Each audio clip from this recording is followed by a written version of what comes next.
His cruel mother invited his ex-wife to his wedding, but she showed up with twins and shattered her world. Hi, my graceful, beautiful family. Welcome home to Mr. Peter Stories. Today, I come to you with a heart full of gratitude and eyes full of emotion. Because of you, we've reached 23,000 souls connected by love. This isn't just a number. It's a reflection of your loyalty, your support, and your faith in me. I will never take that for granted. But lately, the love has grown quiet. The likes, the comments, they're fading. Why should I ask for what love used to give freely? If this bond still matters to you, don't let silence be the answer. If your heart still beats with this family, remind us all, I am here. That phrase isn't small, it's proof that real love never leaves. Now please allow me to offer this prayer as a small gift for your enormous hearts. May your life be surrounded by peace, your family guarded by grace, and your journey covered in light. May every worry be replaced with calm, and every step be lifted by love. May you be honored, protected, and never feel unseen in this world. You helped me reach here. You are the reason this voice still speaks, and if you're reading this, say it with pride. I am here. The morning sun painted golden streaks across the silk sheets as Rennie North stirred awake, his arms instinctively tightening around the woman who had become his entire world. Carol Howard lay sleeping beside him, her dark skin glowing like burnished copper in the dawn light, her thick curls spilling across the pillow like a cascade of midnight silk. Even in sleep she was breathtaking, her full lips curved in the hint of a smile, her long lashes casting delicate shadows on her cheeks. Rennie's heart swelled with the same overwhelming love that had captured him 2 years ago when he first saw her at a charity gala.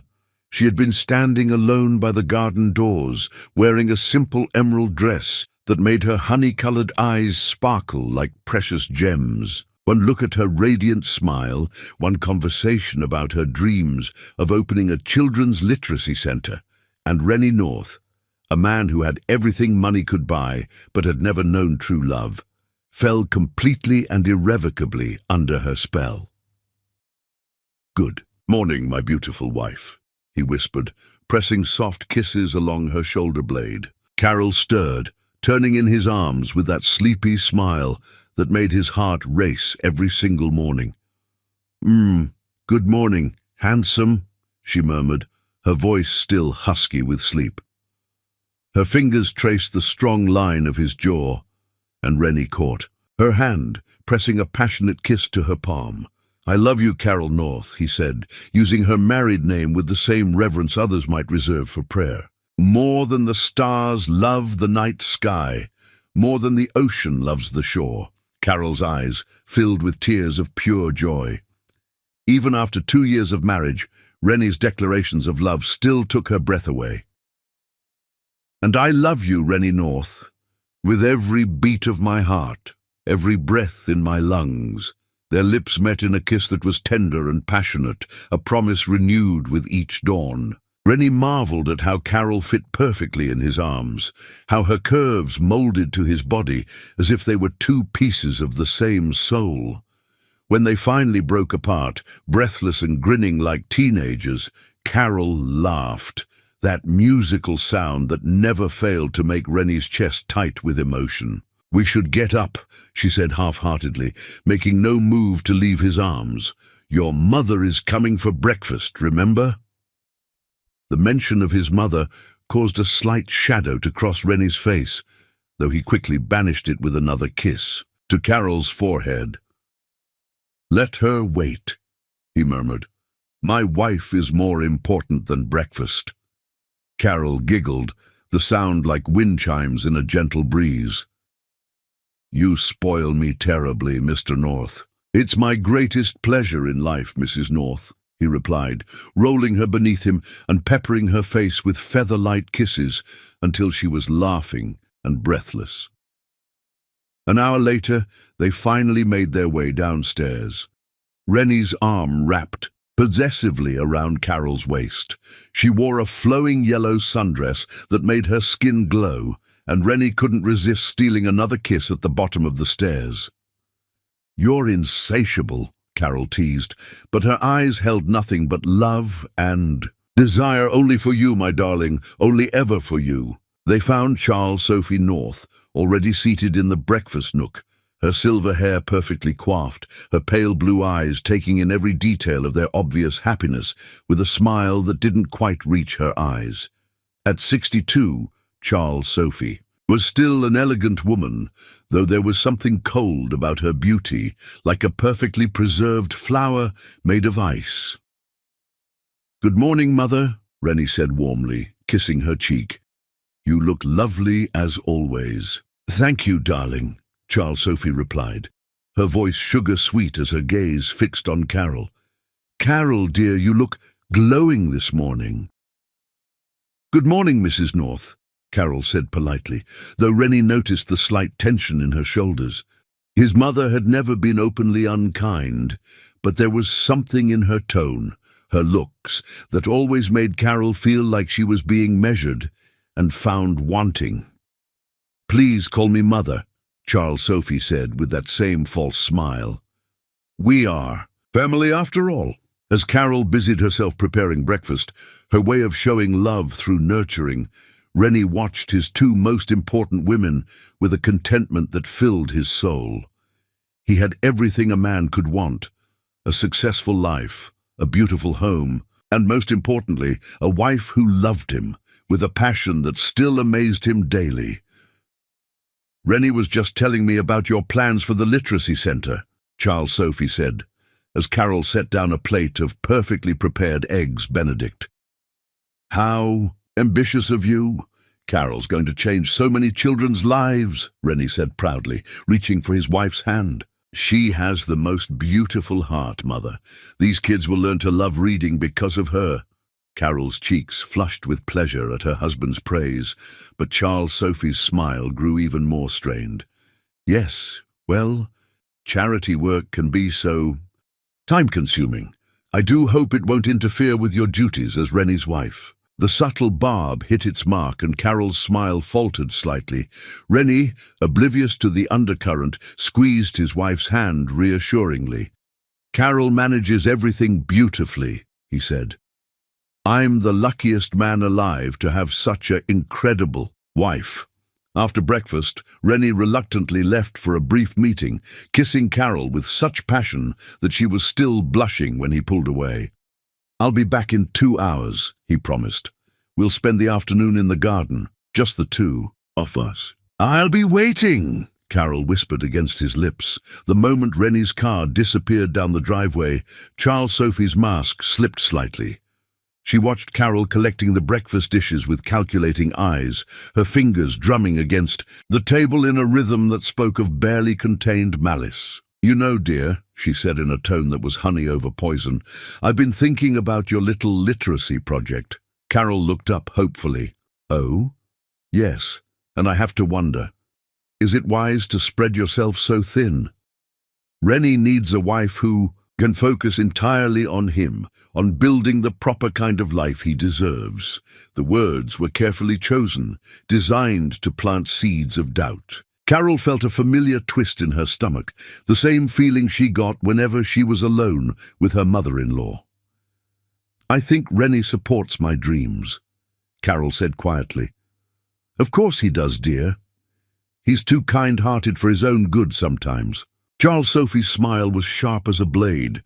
"But kindness can be a weakness, don't you think? And a man like Rennie, well, he needs a certain type of wife. Someone who understands his world." Carol's hands stilled on the dishes. "What do you mean?" "Oh, nothing specific," Charles Sophie said airily, rising from her chair with the grace of a predator. "Just that love isn't always enough, is it? There are expectations, standards, legacy to consider." With that poisonous seed planted, Charles Sophie gathered her purse and glided toward the door, leaving Carol standing alone in the kitchen, her heart suddenly heavy with unnamed fears. When Rennie returned 2 hours later, he found Carol in there, garden tending to the roses with unusual intensity. She looked up at his approach, and her face immediately brightened, the shadows in her eyes disappearing like morning mist. "Welcome home," she said, rising to meet him. Rennie swept her into, his arms spinning her around until she was laughing and breathless. "God, I missed you," he said against her neck. 2 hours felt like 2 lifetimes. As they slow danced among the roses to music only they could hear, Carol pushed her mother-in-law's words from her mind. This was real. Rennie's love, his devotion, the way he looked at her like she was his entire universe. Nothing else mattered, but somewhere in the grand house behind them, the seeds of destruction had already been planted, waiting for the right moment to bloom into something that would shatter their perfect love. For now, though, there was only Rennie and Carol, dancing in their garden, completely lost in a love so pure and powerful that it seemed nothing could ever tear them apart. They had no idea how wrong they were. Chapter 2. The Mother's Deception. 3 weeks had passed since that first breakfast, and Charles Sophie's visits had become a daily ritual. She would arrive each morning with that perfect smile, always bringing fresh flowers or pastries, playing the role of the devoted mother-in-law to perfection. But Carol was beginning to notice things, small, inexplicable incidents that made her question her own sanity. The love letters she wrote to Rennie and left on his pillow would mysteriously disappear. The roses she carefully cut from their garden, for the dining room table, would be found withered and brown by evening, as if someone had deliberately destroyed them. The romantic dinners she spent hours preparing would somehow go wrong. Salt instead of sugar in the dessert, the candles mysteriously blown out, the wine bottle somehow knocked over, staining the white tablecloth crimson. Carol stood in their bedroom, holding the latest love letter she had written to her husband. Her handwriting flowed across the pale pink paper. "My dearest Rennie, every morning I wake up in your arms feels like the first day of forever. Your love is the sunshine that makes my soul bloom like the roses in our garden." She placed it carefully on his pillow, smoothing out the edges with tender fingers. This time, she told herself, this time it would reach him. Downstairs, she could hear Charles Sophie's voice drifting up from the kitchen, that artificially sweet tone that made Carol's skin crawl. The older woman had arrived an hour ago, ostensibly, to help with the household arrangements. But Carol knew better now. She was watching, waiting, looking for opportunities to undermine and destroy. "Carol, darling," Charles Sophie's voice called from below. "Could you come down here, please? I need your help with something." Carol's stomach clenched with familiar dread, but she couldn't refuse without seeming rude. She made her way downstairs, to find Charles Sophie standing by the kitchen island, her pale blue eyes gleaming with something that wasn't quite kindness. "I was just thinking," Charles Sophie began, her voice dripping with false concern, "about your little literacy project. Have you given any more thought to what I said? About priorities?"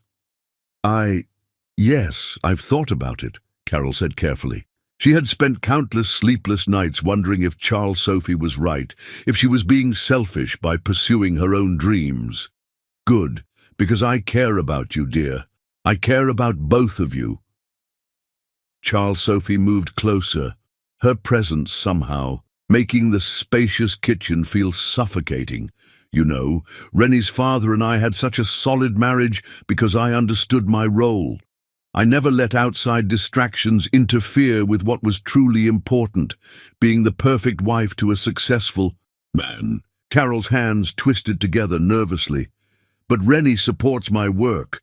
"Of course he does, sweet child. He's too kind to say otherwise." Charles Sophie's voice dropped to a whisper, intimate and poisonous. "But kindness can be mistaken for weakness, can't it? And successful men like Rennie, they need strength. They need wives who complement their status, not complicate it. The words hit Carol like physical blows, each one carefully calculated to wound. She felt tears prick at her eyes, hating herself for being so sensitive, so easily hurt. "I should go prepare lunch," Carol managed, turning away. "Carol." Charles Sophie's voice stopped her cold. "There's something else. Something I probably shouldn't say, but I care too much about this family to stay silent." Carol turned back reluctantly, dreading what would come next. "I've been getting calls," Charles Sophie said, her expression full of manufactured sorrow, "from some of Rennie's business associates. They've been asking questions about you, about your background." "What kind of questions?" Carol's voice was barely a whisper. "Oh, you know how people can be, especially in our social circle." Charles Sophie's eyes glittered with malicious satisfaction. "They wonder if you truly understand the responsibilities that come with being Mrs. Rennie North. They worry about compatibility, long-term stability." Each word was a dagger, expertly placed to cause maximum damage. Carol felt the room spinning slightly, her breath coming in shallow gasps.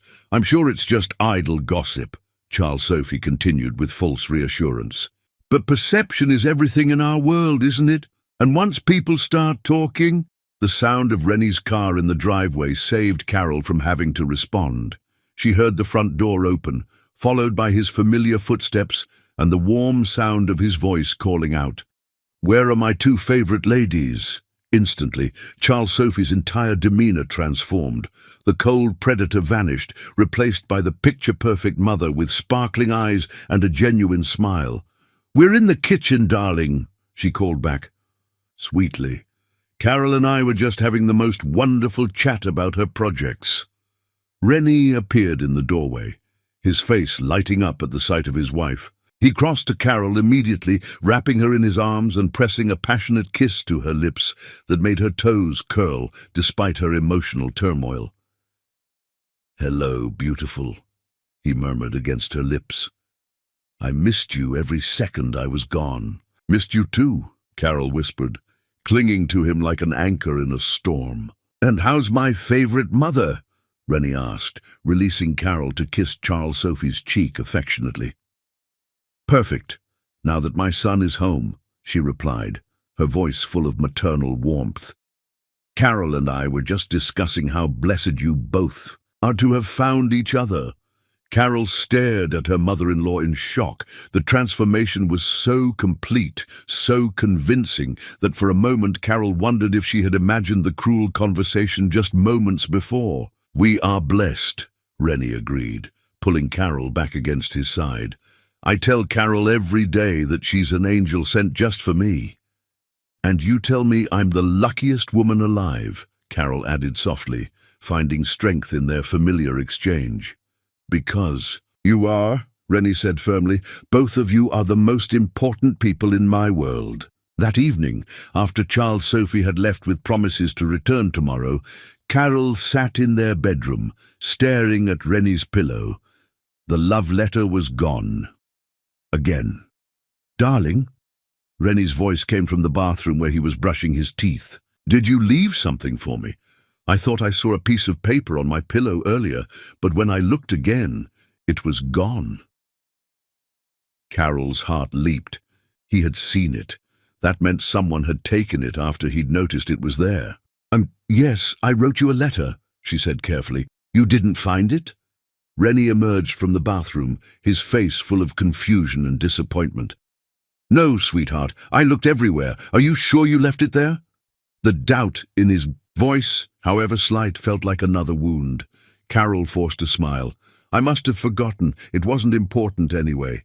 But as Rennie gathered her in his arms for their nightly ritual of whispered endearments and passionate kisses, Carol's mind raced. Someone had taken her letter. Someone wanted to keep her words of love from reaching her husband.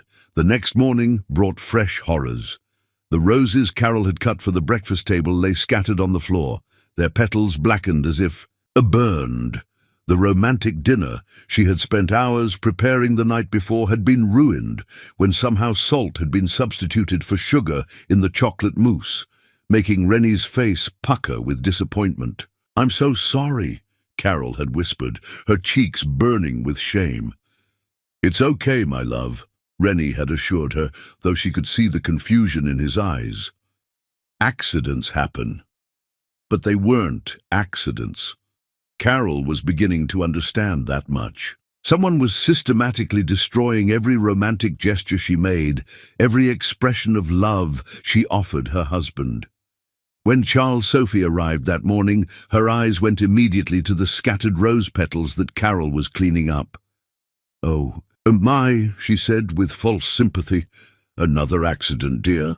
"Yes," Carol said quietly, not trusting herself to say more. "You know," Charles Sophie said, settling into a chair and watching Carol work, "Rennie mentioned that dinner didn't go as planned last night. He's not upset, of course. He's too good-hearted for that. But I could see the disappointment in his eyes." "It was just a mistake," Carol said, her voice growing smaller. "Of course it was. But you know what they say about patterns." Charles Sophie's voice was silk over steel. "When things keep going wrong, people start to wonder. They start to question whether someone is really suitable." That afternoon, when Rennie found Carol crying in their garden, she tried to tell him. Through her tears, she spoke of feeling watched, of things disappearing, of his mother's cruel words when they were alone. But Rennie saw only his beloved wife in distress, and his elderly mother who had raised him with such devotion and sacrifice. "Sweetheart," he said gently, gathering Carol in his arms, "Mother loves you. She tells me every day how happy she is that I found you. Maybe you're just stressed about the literacy center. Maybe you're imagining things that aren't there." The gentle doubt in his voice shattered something inside Carol's chest. Even Rennie, her Rennie who loved her more than life itself, was beginning to question her sanity.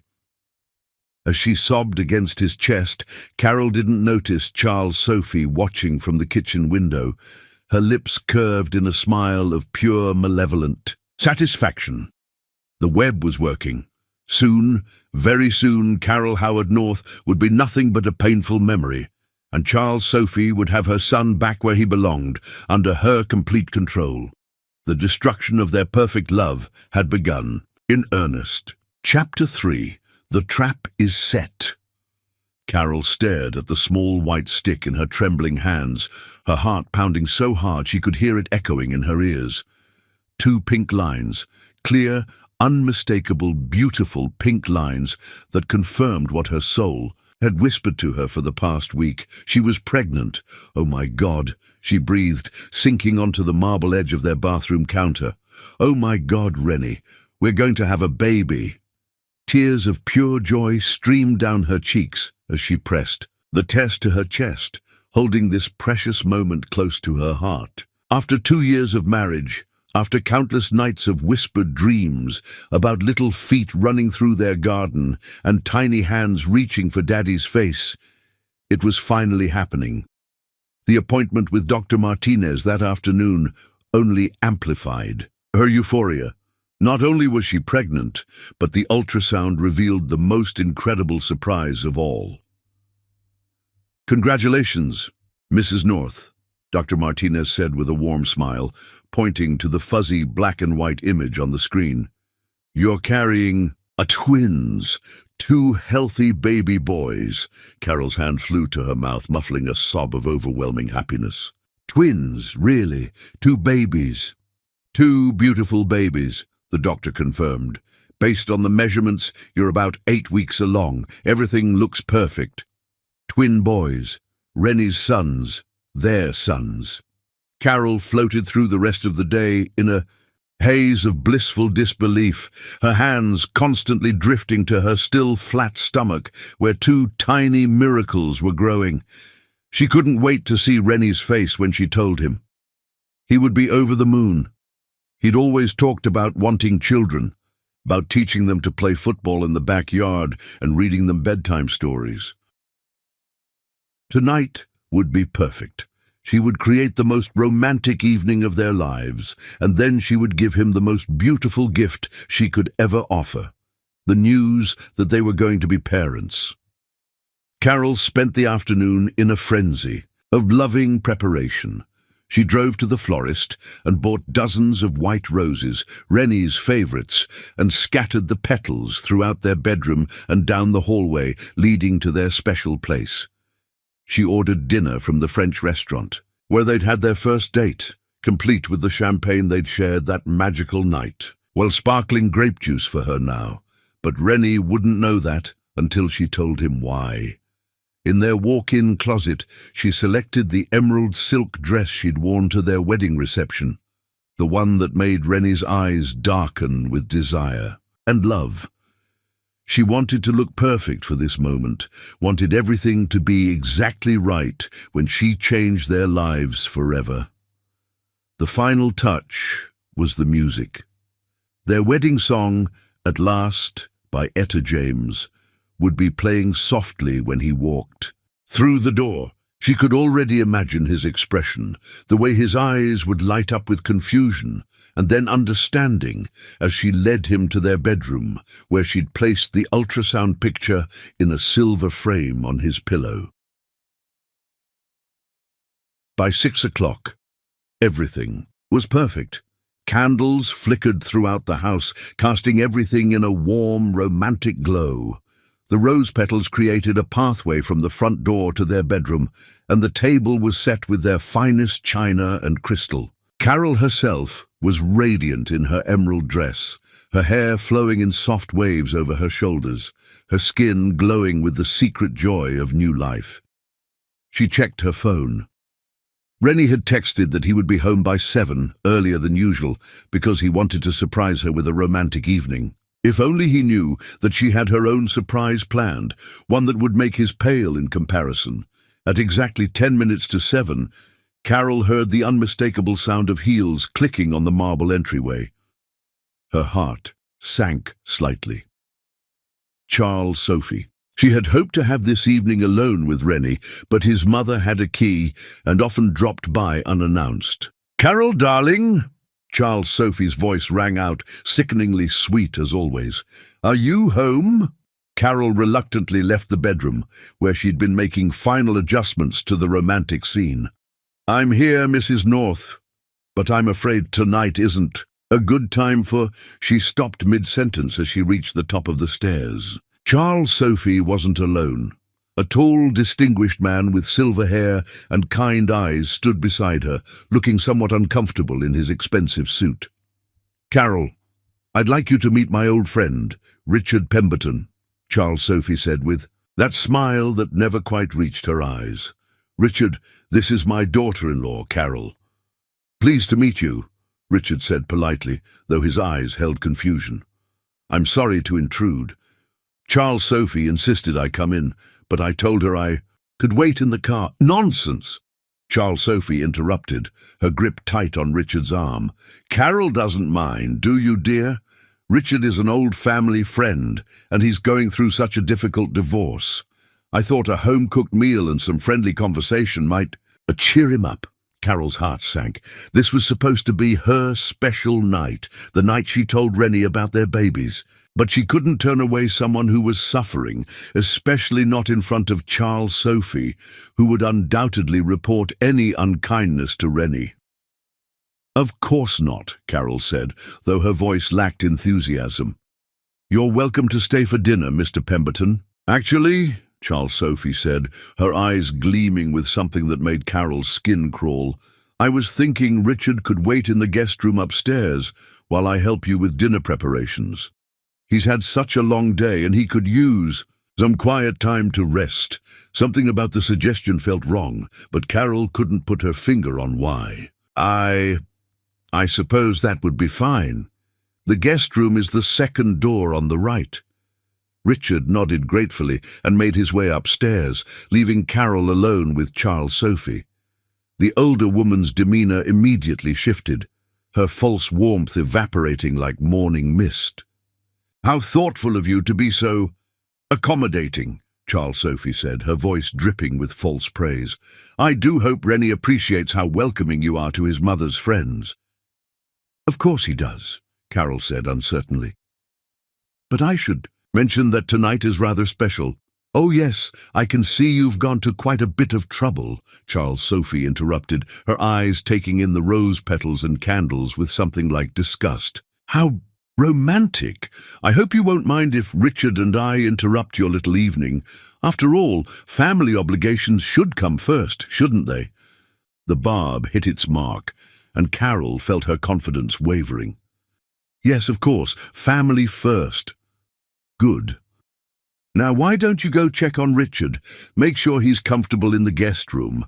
I'll just tidy up down here a bit." Carol climbed the stairs slowly, her earlier excitement dampened by confusion and unease. She knocked softly on the guest room door. "Mr. Pemberton, is everything all right? Do you need anything?" "I'm fine, thank you," came his muffled reply. "And please, call me Richard. I really do appreciate your hospitality, Mrs. North." "I hope I'm not imposing on your evening." "Not at all," Carol lied. "Take all the time you need." As she turned to go back downstairs, she heard Charles Sophie's voice from the guest room, sharp and urgent. Carol paused, straining to listen. "Told you this is important," Charles Sophie was saying. "Just stay in here, and when Rennie arrives, don't come out no matter what you hear. Do you understand me?" "Charles Sophie, I don't understand what—" Richard's voice was confused and uncomfortable. "Just trust me. This is for Rennie's own good." Carol frowned, her unease growing into genuine alarm. What was Charles Sophie planning, and why did she sound so calculating? At that moment, she heard the familiar sound of Rennie's car in the driveway. Her heart leaped despite her confusion. He was home early, just as he'd promised. Maybe she could still salvage their romantic evening, still find a way to share her beautiful news. She hurried downstairs, expecting to find Charles Sophie in the kitchen or living room. Instead, she found the house seemingly empty, the candles still flickering, the rose petals undisturbed. "Charles Sophie," she called out, "where are you?" The front door opened, and Rennie walked in, his face already lighting up at the sight of the romantic preparations. "Carol, sweetheart, what's all this? It's beautiful." His words were cut off by a sudden piercing scream from upstairs. A woman's scream, full of terror and outrage. "Help! Somebody help me!" Charles Sophie's voice, desperate and frightened, echoed through the house. Rennie's face went white with alarm as he bolted for the stairs, taking them 3 at a time. Carol followed, her heart pounding with dread and confusion.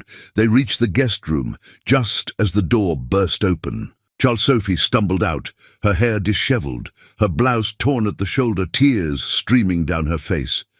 "Rennie," she sobbed, throwing herself into her son's arms. "Thank God you're home." "Mother, what happened? What's wrong?" Rennie's voice was sharp with concern and rising anger. It was... Charles Sophie gestured toward the guest room, her whole body shaking. That man Richard, he attacked me. He said Carol invited him here, that she told him I would be available." Carol felt the world tilt on its axis. "What? No, that's not. I never said anything like that. She locked us in there together." Charles Sophie wailed, pointing an accusing finger at Carol. "She said she was giving me a gift and that you would never know. She planned this whole thing." "That's not true." Carol's voice cracked with desperation. "Rennie, you have to believe me. She brought him here. I was preparing a romantic evening for us because I have something wonderful to tell you." "Where is he?" Rennie's voice was deadly quiet, his eyes dark with a fury Carol had never seen before. As if summoned by the question, Richard appeared in the doorway, his face a mask of confusion and distress. "I'm so sorry," he said, his voice shaking. "I never meant for this to happen. Charles Sophie, I thought you said Carol wanted to, but when I tried to explain that I wasn't interested, you started screaming." "He's lying," Charles Sophie sobbed, harder. "Carol set this whole thing up. She wanted to frame me, to make me look bad so you'd choose her over your own mother." Carol stared at her mother-in-law in horror, finally seeing the full scope of the evil plot that had been carefully orchestrated. The romantic evening, the early arrival, the convenient witness. It had all been planned to destroy her marriage in one devastating blow. "Rennie!" she whispered, reaching for her husband with trembling hands. "Please, you have to listen to me. I would never—" But when she looked into Rennie's eyes, she saw that the damage was already done. The seeds of doubt his mother had been planting for months had finally borne their poisonous fruit. The romantic evening Carol had planned to announce their miracle was ending in the destruction of everything she held dear. And somewhere in her broken heart, she realized that the ultrasound picture still lay waiting on their bedroom pillow, a gift of love that would now never be received. The trap had been perfectly set, and Carol had walked right into it. Chapter 4. The Shattered Dream. The silence that followed Charles Sophie's accusation was deafening, broken only by her carefully orchestrated sobs and the thundering of Carol's heart in her ears. Rennie stood frozen in the hallway, his face cycling through emotions like a man, watching his world collapse in slow motion, confusion, disbelief, and then, most devastating of all, a cold fury that transformed his beloved features into those of a stranger. "Get out," he said quietly to Richard, his voice deadly calm. "Get out of my house, now." Richard Pemberton, clearly realizing he had been used as a pawn in something far more sinister than he'd understood, stammered apologies as he gathered his coat and fled down the stairs. The front door slammed behind him, leaving the three of them alone in the wreckage of what should have been the most beautiful night of Carol's life. "Rennie," Carol whispered, her voice breaking on his name. "Please, let me explain. This isn't what it looks like. Isn't what it looks like." Rennie's voice rose, the first crack in his controlled demeanor. "My mother is standing here traumatized, telling me that my wife orchestrated some sick setup, and you want to tell me it's not what it looks like? Because it's not." Carol's voice rose to match his, desperation making her bold. "Rennie, listen to me, really listen. When have I ever given you reason to doubt me? When have I ever been anything but devoted to you, to our marriage?" Charles Sophie let out a fresh wail, burying her face in her son's shoulder. "I'm so sorry, Rennie. I should have told you earlier about my concerns. The way she looks at other men, the comments she makes when you're not around. That's a lie." Carol's scream of outrage echoed through the hall. "I have never looked at another man. I have never said anything inappropriate. Rennie, you know me. You know my heart." But as Carol looked into her husband's eyes, she saw the poison finally taking full effect. Every seed of doubt his mother had planted over the months was blooming into a garden of suspicion and betrayal. The man who had once trusted her completely, who had built their entire relationship on faith and love, was looking at her as if she were a stranger. "Do I?" Rennie asked, his voice turning cold as winter steel. "Because the woman I married would never humiliate my mother this way. The woman I married would never hurt the people I love most." Each word was a physical blow, and Carol felt her knees buckle slightly.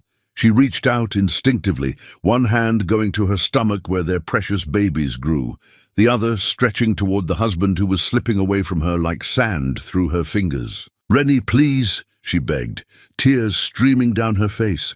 "Remember our wedding day. Remember this morning when you told me you loved me more than the stars loved the night sky. Remember the man who promised to protect me forever." "The man who married a lie," Rennie cut her off, his voice harsh with pain and betrayal. "How long has this been going on, Carol? How long have you been playing games behind my back while I've been telling the world how perfect you are?" "Never." Carol's voice cracked with the force of her denial. "I have never betrayed you, not even in thought. I love you with every breath in my body, with every beat of my heart. Stop." Rennie held up a hand, his face twisting with disgust. "Just stop with the lies. I can't stand to hear any more lies." Carol felt something shatter inside her chest, as if her heart was actually breaking into physical pieces. The ultrasound picture upstairs seemed to call to her. the news of their twin boys burning on her tongue like a secret too precious and now too painful to share. "Rennie," she whispered one more time, her voice barely audible, "there's something I need to tell you, something important." "The only thing I need to hear from you," Rennie said, his voice like ice, "is an explanation for what happened here tonight. And don't insult my intelligence with more lies." Charles Sophie lifted her head from Rennie's shoulder, her eyes meeting Carol's with a flash of pure malevolent triumph. In that instant, Carol saw the truth clearly. This had all been planned, every detail orchestrated to destroy her marriage at the moment of its greatest potential joy. "I can't," Carol whispered, her hand still pressed protectively over her stomach. "I can't explain something that didn't happen the way she's telling you." "Then, we're done here." Rennie's words fell like a death sentence. "We're done." "What do you mean, we're done?" Carol's voice rose in panic. "Rennie, you can't mean—" I can't look at you right now without feeling sick," he said, and each word was a knife through her heart.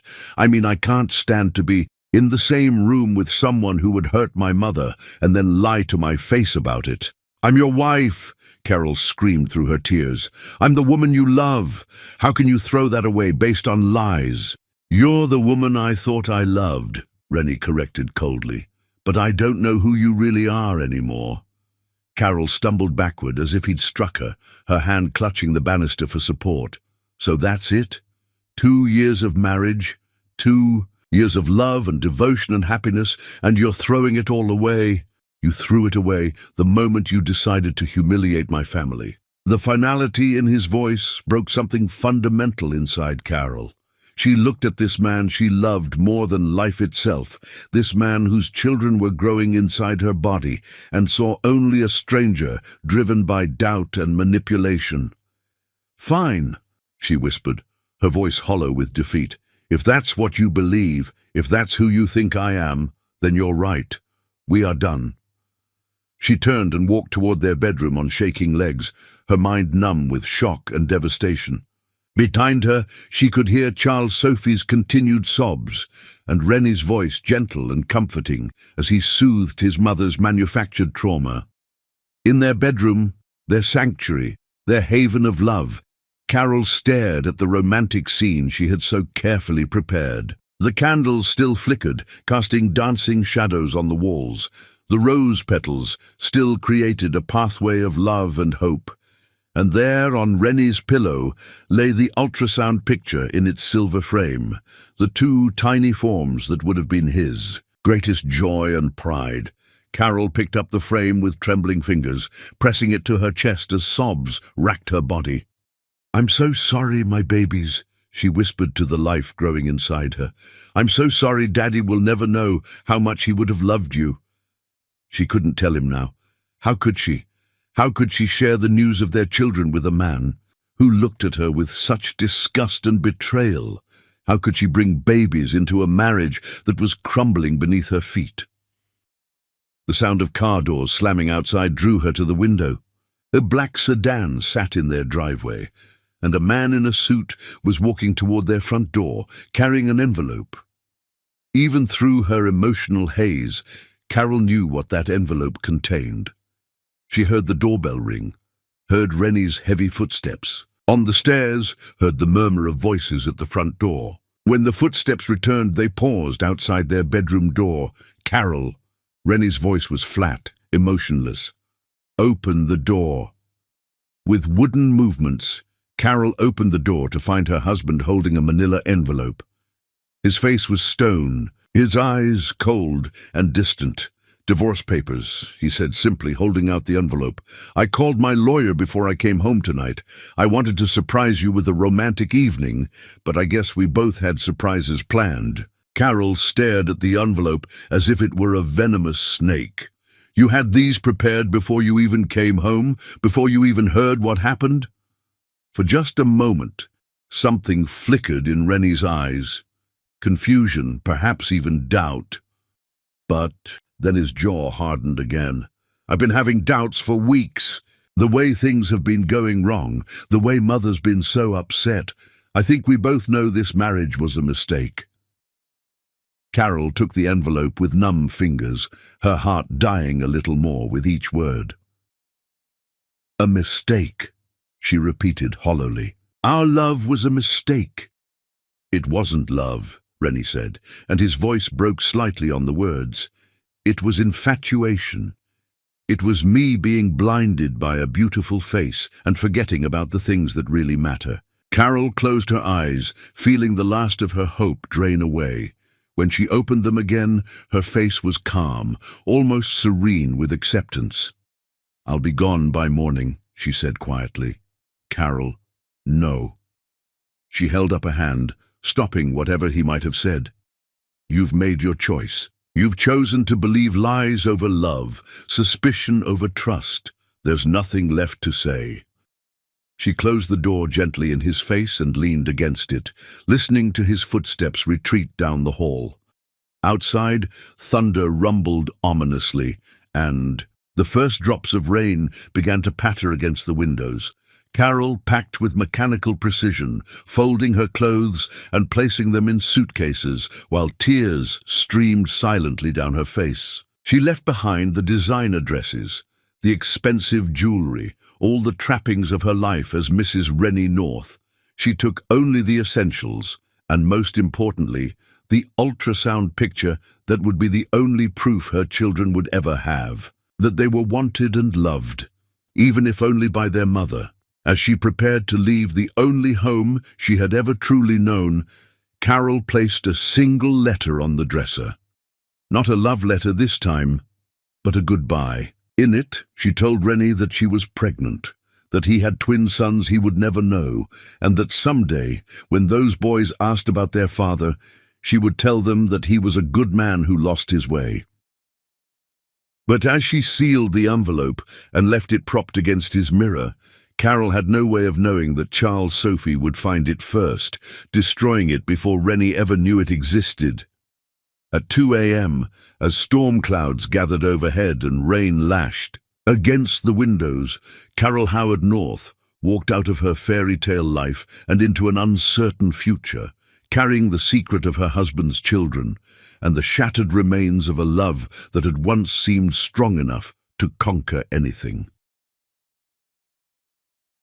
Behind her, the house stood silent and cold. The candles finally burned out, the rose petals scattered and forgotten, much like the dreams they had once represented. Chapter 5. 8 years of separation. Sydney, Australia. 8 years later. The late afternoon sun streamed through the windows of the cosy cottage overlooking Bondi Beach as Carol Howard sat cross-legged on the living room floor, helping her 8-year-old twin sons with their homework. The years had been kind to her in some ways. She was still beautiful, still possessed of that gentle grace that had first captured Rennie's heart. But there was something different in her eyes now. A quiet strength born of surviving heartbreak, a protective wariness that hadn't been there in her fairy tale days as Mrs. North. "Mummy, I can't remember how to carry the one," complained Ryan, his small face scrunched in concentration as he wrestled with a particularly challenging math problem. His dark hair fell across his forehead in exactly the same way his father's always had, and his deep blue eyes, Rennie's eyes, sparkled with frustration. "Here, sweetheart. Let me show you," Carol said softly, moving to kneel beside her son. As she guided his small hand with the pencil, her heart did what it always did when she looked at Ryan and his twin brother Riley. It broke and healed simultaneously, the bitter and the sweet, intertwined so completely she could no longer separate them. Both boys were living photographs of their father. Ryan had inherited Rennie's contemplative nature and his way of tilting his head when he was thinking deeply. Riley, just 10 minutes younger but already showing signs of being the more adventurous twin, had Rennie's charming smile and his habit of running his fingers through his hair when he was excited. Every day, Carol saw the man she had loved more, than life itself reflected in these two precious faces, and every day the sight made her heart ache with longing and loss. "There you go," she said, as Ryan finally grasped the concept, his face lighting up with the same triumphant joy she had seen on Rennie's face 1,000 times. "You're so smart, my darling boy." "Mummy, when we finish our homework, can you tell us the story about the prince again?" Riley asked from his spot at the coffee table, where he was carefully coloring a picture of a family, a mother, father, and 2 little boys, all holding hands under a rainbow. Carol's throat tightened. The story, the bedtime tale she had been telling them for years about a prince who lived in a faraway land, who had once loved their mother very much, but had lost his way in a dark forest of lies and deception. She always ended it the same way, with the hope that someday, somehow, the prince would find his path back to them. "Of course I can," she whispered, pressing a kiss to Riley's dark head. "After dinner." As the boys returned to their homework, Carol moved to the kitchen to prepare their evening meal, her mind drifting, as it so often did, to the life she had left behind. The cottage was small but comfortable, decorated with the boys' artwork and photos of their adventures exploring Australia. She had built a good life here, a consulting business that allowed her to work from home, close friends who had become like family, a community that embraced her and her sons without question. But despite all the healing and growth, despite the joy her children brought her every single day, there was still a Rennie-shaped hole in her heart that nothing could fill. She had tried dating a few times over the years, kind men who were patient with her boys and gentle with her guarded heart, but none of them could even come close to touching the place where Rennie lived. He had been her great love, her soul mate, and even though he had shattered her heart beyond repair, she couldn't seem to let go of the memory of what they had shared. "Mummy," Ryan's voice interrupted her thoughts, "do you think our daddy ever thinks about us?" The question hit her like a physical blow, as it always did. Both boys knew they had a father who lived far away, who didn't know about them because of complicated grown-up problems. Carol had tried to answer their questions honestly, without burdening them with the painful truth that their father had thrown away their family based on lies, that he had chosen to believe the worst of their mother instead of trusting in their love. "I think," Carol said carefully, "that if your daddy knew about you, he would love you more than all the stars in the sky." "Then why doesn't he know about us?" Riley asked, his blue eyes, so heartbreakingly like Rennie's, filled with the innocent confusion of a child trying to understand adult pain. "Sometimes grown-ups make mistakes," Carol said, gathering both boys in her arms. "Sometimes they believe the wrong things, or they let fear make their choices for them. But that doesn't mean they don't have love in their hearts. Will he ever come find us?" Ryan asked softly. Carol closed her eyes, breathing in the sweet scent of her son's hair, letting their warm little bodies chase away the chill that always came with thoughts of Rennie. "I don't know, my darlings. But I know that you are loved, so very much loved, and that will always be enough." Meanwhile, in New York, 3,000 miles away, Rennie North sat in his penthouse office overlooking Manhattan, staring out at the city lights without really seeing them. The successful businessman that everyone saw, the man who had built an empire, who commanded respect and admiration from his peers, was nothing more than an empty shell going through the motions of living. 8 years had passed since Carol left, and not a single day had gone by that he didn't think about her. He woke up reaching for her, went to sleep aching for the sound of her laughter, spent countless hours wondering where she was and whether she had found happiness with someone else. The thought of another man holding her, loving her, raising children with her was enough to drive him to madness on his darker days. He had tried to move on. God knew he had tried. There had been women, beautiful, accomplished women, who would have made suitable wives for a man of his position. But none of them had Carol's warmth, her gentle spirit, her way of making him feel like he could conquer the world simply because she believed in him. None of them could make him forget the look in Carol's eyes the night he handed her those divorce papers. The devastation, the betrayal, the way she had seemed to shrink into herself as if he had physically struck her. In his quieter moments, when the noise of business and obligation couldn't drown out the voice of his conscience, Rennie wondered if he had made the biggest mistake of his life. "Rennie, darling," the voice of Elena Hartwell broke through his brooding thoughts. She glided into his office without knocking, her platinum blonde hair perfectly styled, her designer dress accentuating her tall, willowy frame. Elena was everything his mother had ever wanted in a daughter-in-law. Wealthy, well-connected, from the right kind of family, she was also as cold as a winter morning, her smiles calculated and her affections conditional. "Elena," he said politely, rising from his chair out of ingrained courtesy, "I wasn't expecting you." "Your mother called," Elena said, settling herself into the chair across from his desk with practiced elegance. "She's concerned about you. You've been declining all the social invitations, and you barely touched your dinner at the Hamptons last weekend." Rennie suppressed a sigh. His mother. Charles Sophie had gotten her way in the end. Carol was gone, disappeared without a trace, despite the private investigators he had hired in moments of weakness to find her. And now his mother was pushing him toward Eleanor with the same relentless determination she had once used to destroy his marriage. "I've been busy with work," Rennie said, the same excuse he had been using for months to avoid the social obligations that came with his position. "You can't work forever, darling," Elena said, her tone patient but with an edge of steel underneath. "A man in your position needs a wife, someone who understands the responsibilities that come with your success."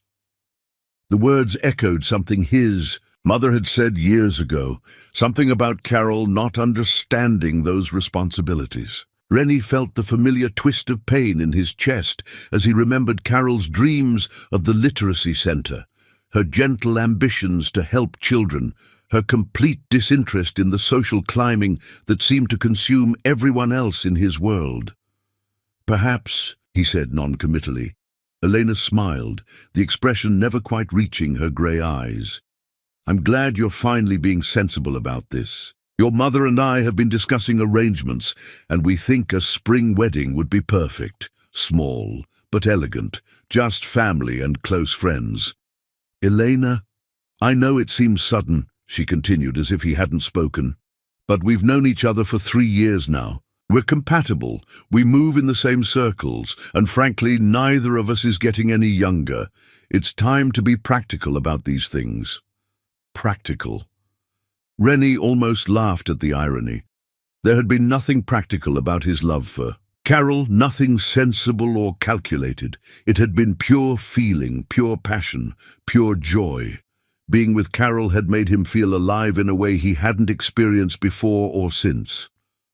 "I need more time," he said quietly. Elena's smile tightened slightly. "How much more time, darling? We're not children anymore. This isn't about grand passion or fairy tale romance. This is about building a life with someone suitable. Suitable.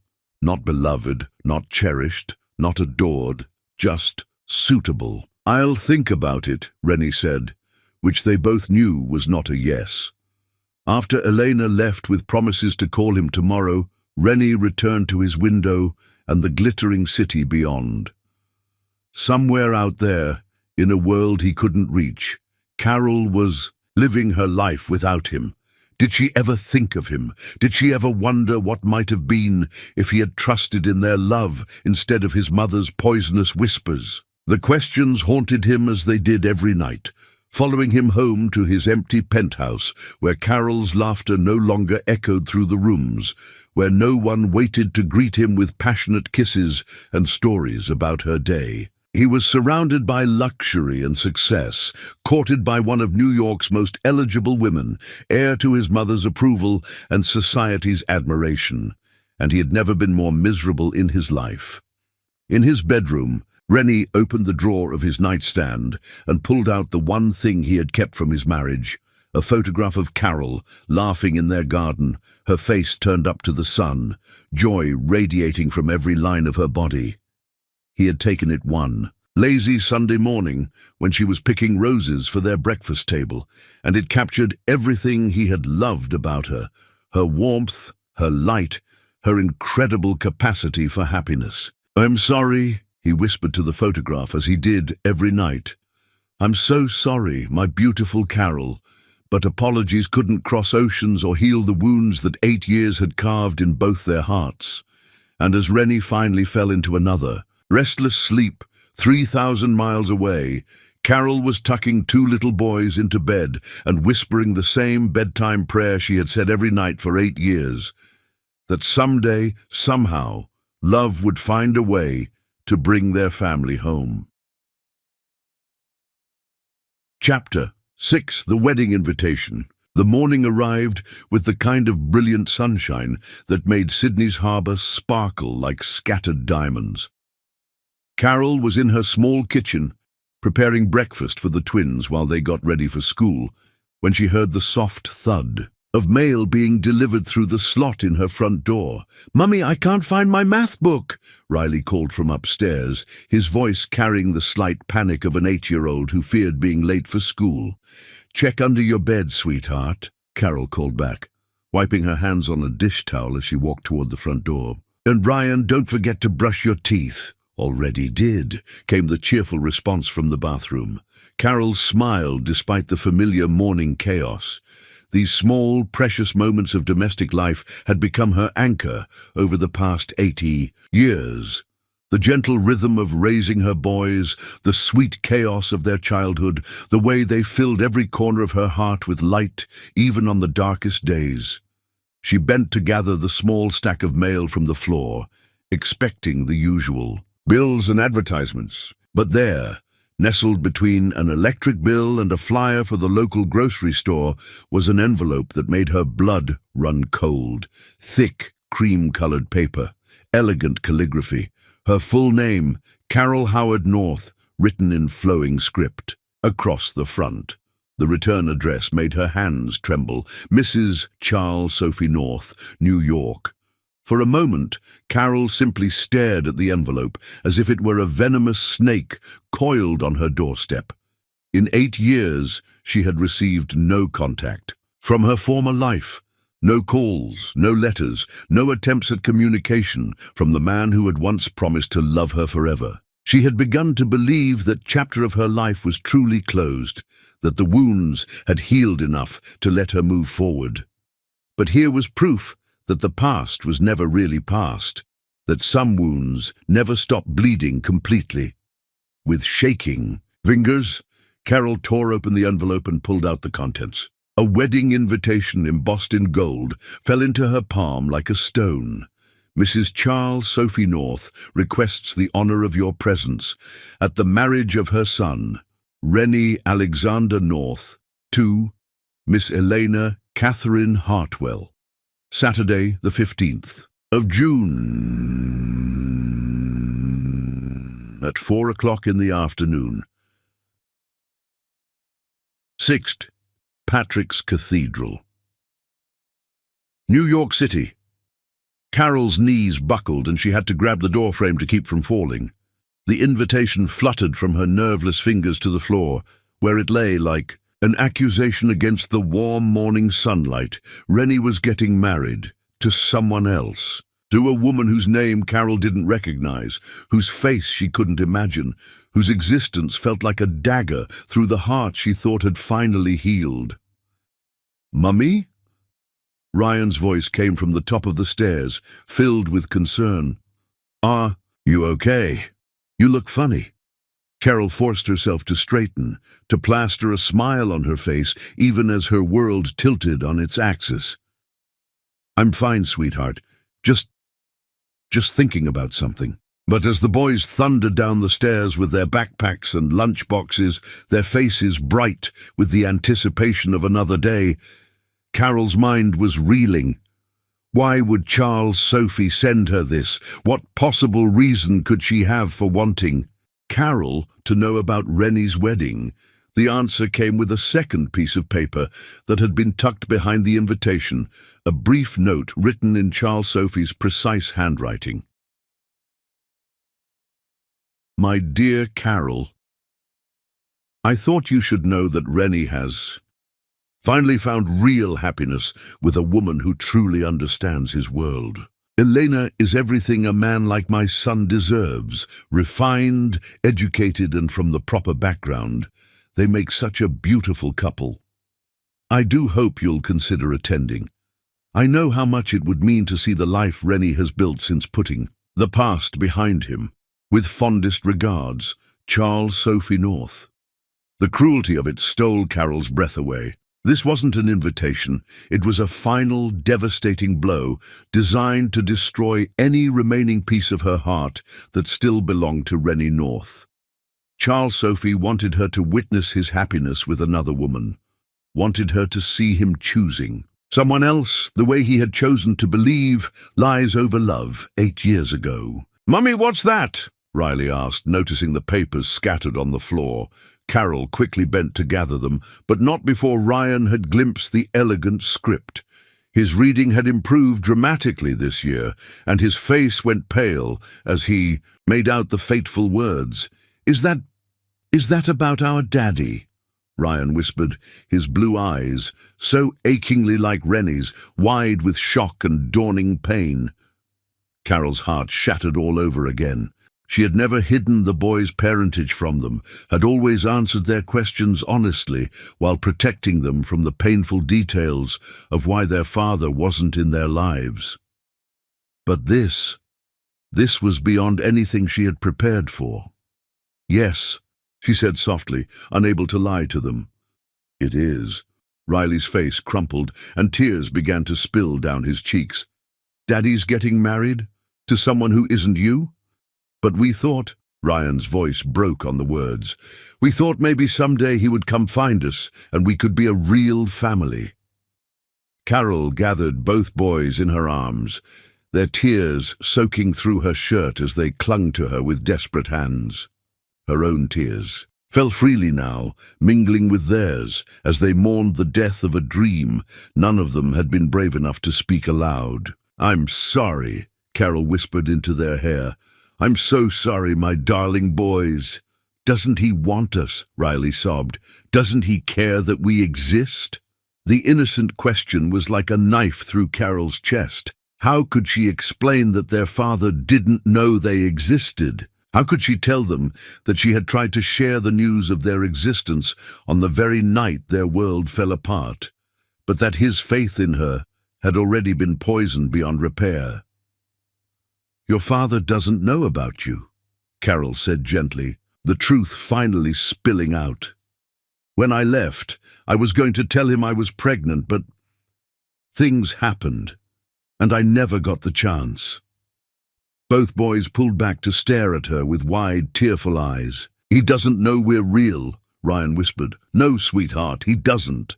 "Then we have to tell him," Riley said urgently, his child's logic cutting straight to the heart of the matter. "We have to go to the wedding and show him that we're his sons." "Oh, my loves," Carol said, her heart breaking anew at their innocent faith. "It's not that simple. Your father made choices 8 years ago. He believed things about me that weren't true, and he decided our marriage was over. Even if he knew about you, that might not change anything." "But it might," Ryan said, with the stubborn hope of childhood. "Maybe if he sees us, he'll remember that he loved you. Maybe he'll realize he made a mistake." Carol looked into their faces that were mirrors of the man she had never stopped loving, and felt something shift inside her chest. For 8 years, she had hidden from the past, had built a safe little world for herself and her sons, far from the pain of what had been lost. But maybe it was time to stop hiding. "Mummy," Riley said softly, taking her hand in his small one. "Don't you want Daddy to know about us?" The question hung in the air between them, simple and devastating in its honesty. Did she want Rennie to know about the sons he had never met, Did she want him to see what his choice had cost him? Did she want one last chance to look into his eyes and tell him the truth she had carried alone for 8 years? "Yes," she whispered. The word, torn from the depths of her soul. "Yes, I do." The decision formed slowly, painfully, like a flower blooming in winter. Carol would go to this wedding, not to disrupt it, not to cause a scene, but to give her sons the chance to see their father, to let Rennie North know that his children existed, that his legacy lived on in 2 beautiful boys who had his eyes and his smile and his gentle heart. If it destroyed her to watch him marry another woman, if it broke her heart all over again to see him happy without her, then so be it. Her boys deserved to know their father, and their father deserved to know that love had created something beautiful from the ashes of their broken marriage. "We're going to New York," Carol said quietly, and the boys' faces lit up with hope so bright it took her breath away. "Really?" Ryan breathed. "We're going to meet Daddy?" "We're going to meet Daddy," Carol confirmed, pulling them close again. "Whatever happens, whatever he chooses to do with the knowledge that you exist, you'll know that you were brave enough to try." As the boys hugged her with fierce joy, chattering excitedly about the trip and what they would say to their father, Carol closed her eyes and tried to prepare her heart for what was coming. In a few weeks she would see Rennie North again, the man who had been her everything, the man who had destroyed her world, the man whose children she had raised in secret for 8 years. She would attend his wedding to another woman, and she would tell him the truth that should have been shared long ago. She would give him the choice he had never known he had, and then she would accept whatever he decided, even if it meant walking away empty-handed once again. But this time, she wouldn't be walking away alone. This time, she would have the satisfaction of knowing that love had won, even if only for a moment. Her boys would meet their father, and nothing, not Charles Sophie's cruelty, not 8 years of separation, not even Rennie's marriage to another woman, could take that away from them. The wedding invitation lay forgotten on the floor, but its message had been received loud and clear. Charles Sophie thought she was delivering a final blow, but instead she had given Carol the push she needed to finally stop running from the past. It was time to go home. Chapter 7. The Shocking Return. St. Patrick's Cathedral stood magnificent in the afternoon sunlight, its Gothic spires reaching toward heaven like prayers made of stone. Inside, 300 of New York's elite had gathered to witness the union of Rennie North and Elena Hartwell, a marriage that was being hailed as the social event of the season, the perfect joining of 2 prominent families. At the altar, Rennie stood in his perfectly tailored black tuxedo, his hands clasped behind his back as he waited for his bride to appear. To the assembled guests, he looked every inch the successful groom, handsome, composed, ready to embark on the next chapter of his carefully orchestrated life. But inside, his heart felt like a barren wasteland, empty and aching with a longing he couldn't name. As the organ began to play the traditional wedding march, Rennie's thoughts drifted, as they inevitably did, to another wedding 8 years ago. He remembered Carol walking down the aisle toward him in a simple white dress that had made her look like an angel, her face radiant with joy and love so pure it had stolen his breath. He remembered the vows they had written themselves, the promises whispered through tears of happiness, the way she had looked at him as if he were her entire universe. The memory was so vivid, so painfully real, that for a moment Rennie could almost see her standing at the back of the cathedral, her honey-colored eyes shining with love. But it wasn't a memory. It wasn't his imagination playing cruel tricks on his desperate heart. Carol Howard was standing at the entrance to St. Patrick's Cathedral, and she wasn't alone. The entire congregation seemed to freeze, as if time itself had stopped. Conversations died mid-sentence, heads turned in unison, and a collective gasp rippled through the assembled guests. Because there, framed in the afternoon light streaming through the cathedral doors, stood the most impossible, wonderful, devastating sight any of them could have imagined. Carol looked exactly as Rennie remembered her, yet somehow even more beautiful. 8 years had refined her features, had given her a quiet strength that radiated from every line of her body. She wore a simple navy blue dress that hugged her curves elegantly, her dark hair flowing over her shoulders in soft waves. But it wasn't Carol alone that had caused the cathedral to fall into stunned silence. Beside her, their small hands trustingly clasped in hers, stood 2 8-year-old boys who were unmistakably, undeniably Rennie North's sons. The resemblance was so strong it was breathtaking. Both boys had Rennie's dark hair, though Ryan's was slightly curlier like his mother's, and Riley's fell across his forehead in exactly the same way Rennie's did when he was nervous. They had his deep blue eyes, his strong jawline, even his way of standing with one shoulder slightly higher than the other. But most shocking of all, they had his smile, that gentle, slightly lopsided grin that had first captured Carol's heart all those years ago.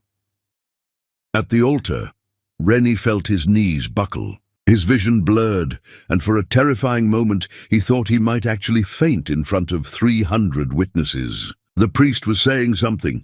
Elena was touching his arm in concern, but all Rennie could see were those 2 little faces staring at him with a mixture of hope and nervous anticipation.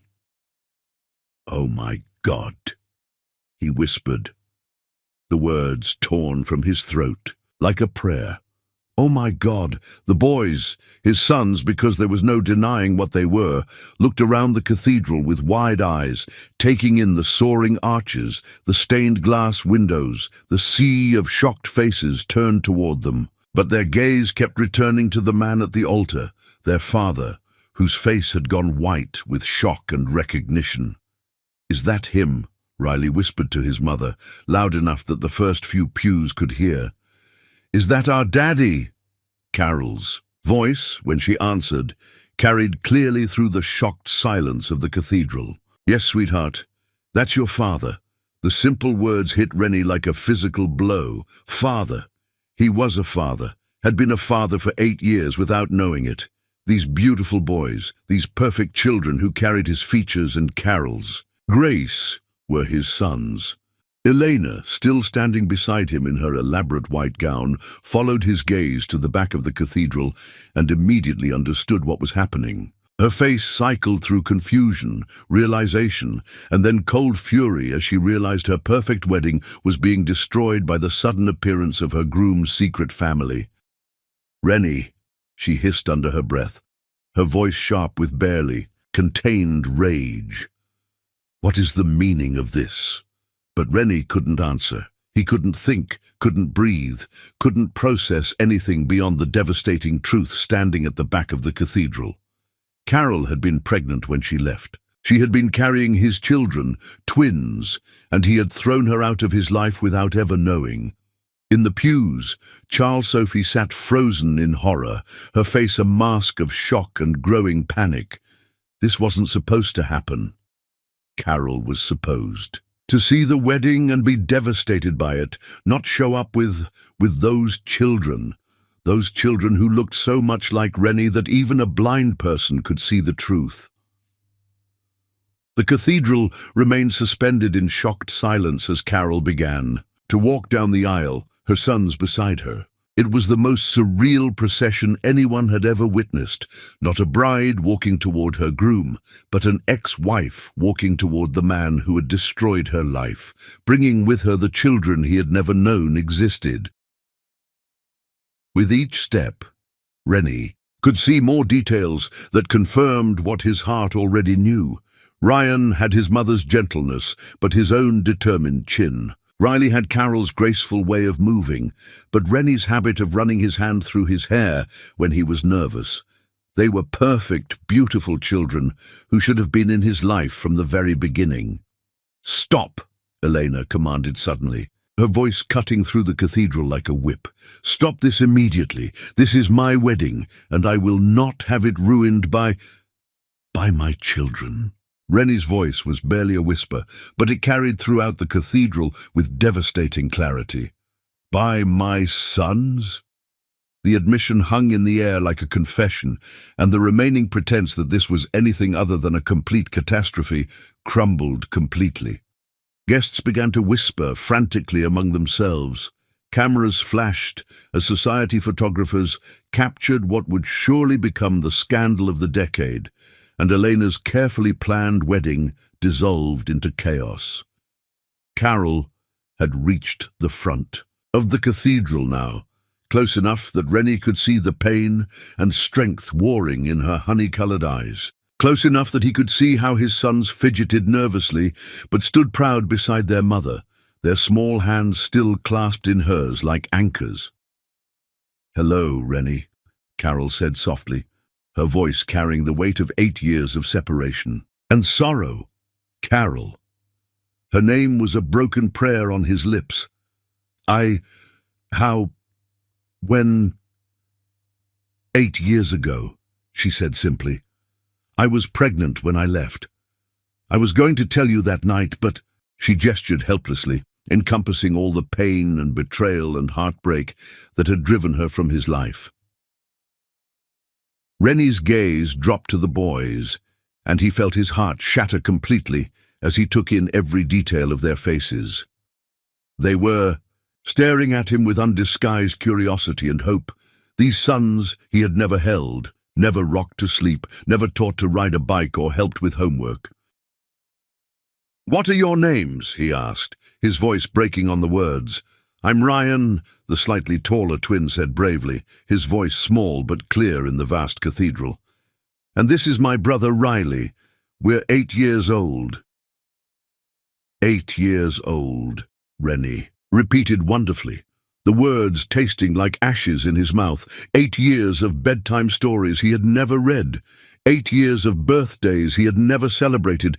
8 years of love he had never been able to give. "Daddy," Riley said tentatively, the word hitting Rennie like a lightning bolt.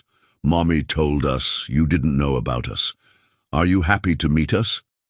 The simple, innocent question destroyed what was left of Rennie's composure. He sank to his knees, right there at the altar, tears streaming down his face as he reached out toward these children, who should have been his whole world. "Happy?" he whispered through his tears. "Oh my God, yes, I'm happy to meet you. I'm so sorry I didn't know. I'm so sorry I wasn't there." Both boys looked at their mother uncertainly, and Carol nodded encouragingly. They released her hands and took tentative steps toward their father, their faces bright with wonder and nervous joy. "We thought about you every day," Ryan said seriously. "Mommy told us stories about a prince who lost his way, and we always hoped you would find your way back to us." Riley nodded earnestly. "We drew pictures of you and put them on our wall. Do you want to see them sometime?" Rennie was sobbing openly now, his perfectly planned wedding forgotten, his composed facade shattered completely. "Yes," he managed to say. "Yes, I want to see everything. I want to know everything about you." Behind him, Elena stood frozen in her wedding dress, her face a mask of humiliation and rage. Around them, the cathedral buzzed with shocked whispers and frantic activity as photographers captured every moment of the most spectacular wedding disaster in New York history. But Rennie was aware of none of it. His entire universe had narrowed to the 3 people standing before him, the woman he had never stopped loving and the sons he had never known existed. The family he had destroyed with his doubt and pride and blindness. As Ryan and Riley finally reached him, their small arms wrapping around his neck in tentative hugs, Rennie felt his carefully constructed life crumble around him. 8 years too late, he was finally meeting his children. 8 years too late, he was realizing the magnitude of what his mother's lies had cost him.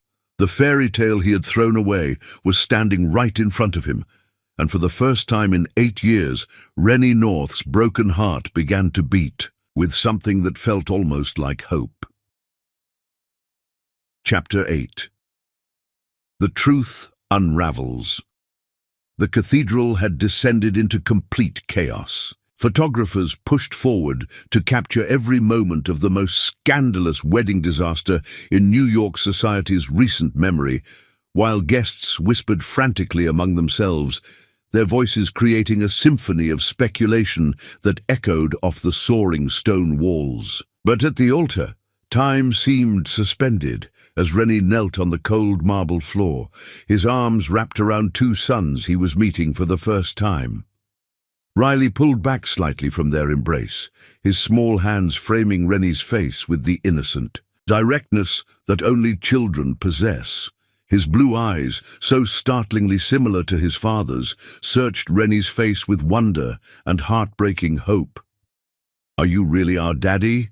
he asked, his voice trembling with raw emotion. "Mommy cries about you every night when she thinks we're asleep. She looks at pictures of you and whispers your name like it hurts her." The words hit Rennie like physical blows, each one more devastating than the last. Carol still had pictures of him. She still cried for him after 8 years.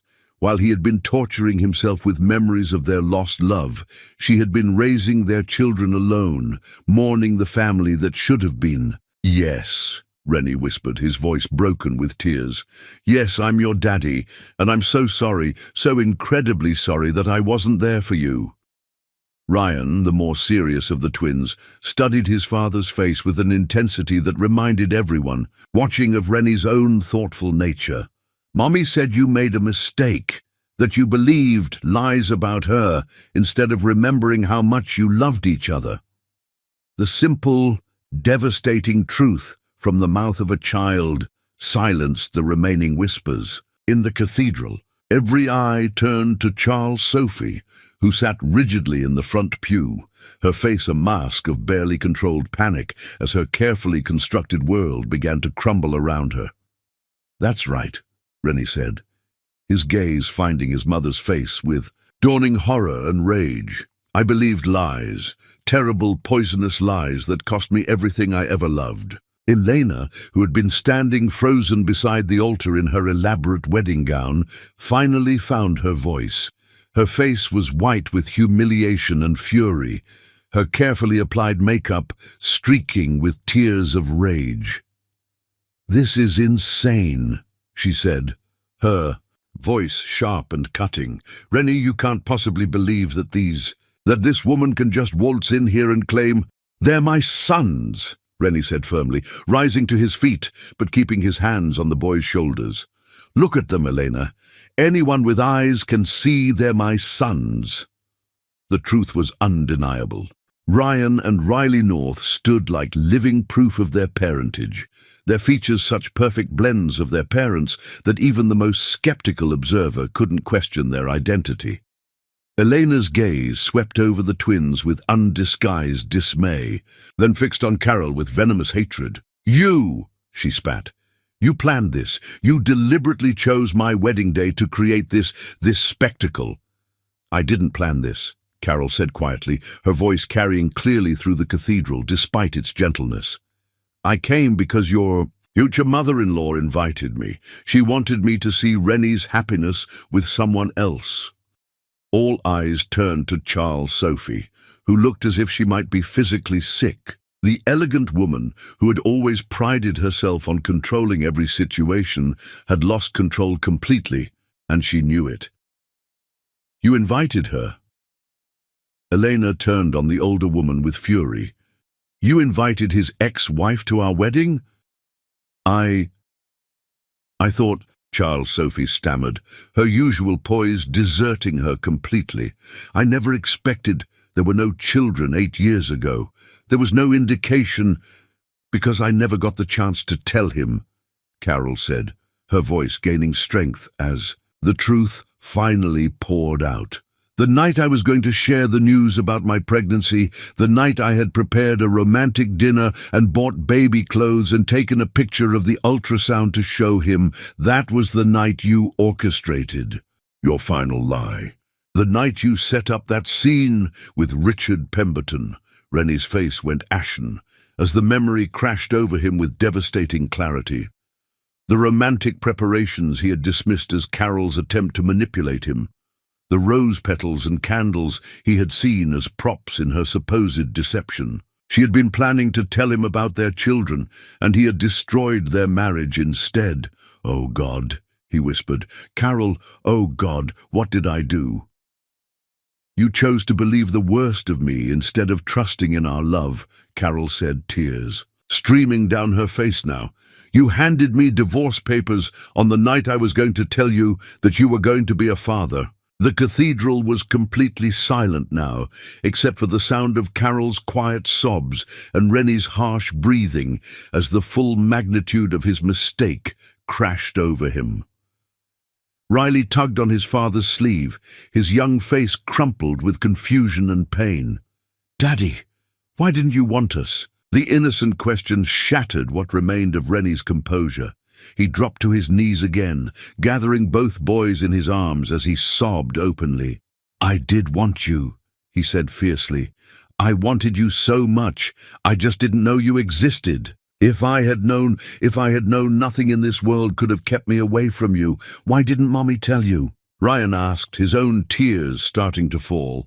Carol knelt beside them, completing the family circle that should have formed 8 years ago. "Because when I tried to tell him, he was so angry with me, so convinced that I was a liar, that I knew he wouldn't believe me. I thought if I told him about you, he might try to take you away from me just to hurt me more. I would never—" Rennie started, then stopped as he realized the truth. 8 years ago, in his rage and pain and blindness, he might have done exactly that. He might have used their children as weapons in his wounded pride. "I know you wouldn't now," Carol said softly. "But then you weren't yourself. You were your mother's son, not the man I fell in love with." Every eye in the cathedral turned to Charles Sophie, who was now visibly trembling. The web of lies and manipulation she had spent 8 years congratulating herself on was unraveling thread by thread, and there was nothing she could do to stop it. Elena, who had been listening to this exchange with growing horror and realization, slowly reached up and removed her wedding veil. The delicate lace fell to the marble floor like a surrendered flag. "I won't be a part of this," she said coldly.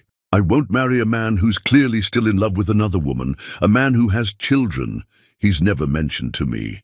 This entire relationship has been a lie." She turned to Charles Sophie with fury blazing in her eyes. "You told me he was over her. You told me she meant nothing to him anymore. You manipulated both of us." "Elena, please," Charles Sophie began, but Elena cut her off with a gesture. "Save it," Elena said bitterly. "I've just realized that I've been nothing more than a pawn in your sick game. You never wanted Rennie to be happy. You just wanted to control him." With that, Elena North that never was gathered her skirts and walked out of the cathedral, her head held high despite the humiliation. The assembled guests watched her go with a mixture of sympathy and fascination, many of them beginning to realize they were witnessing the exposure of a family scandal that had been 8 years in the making.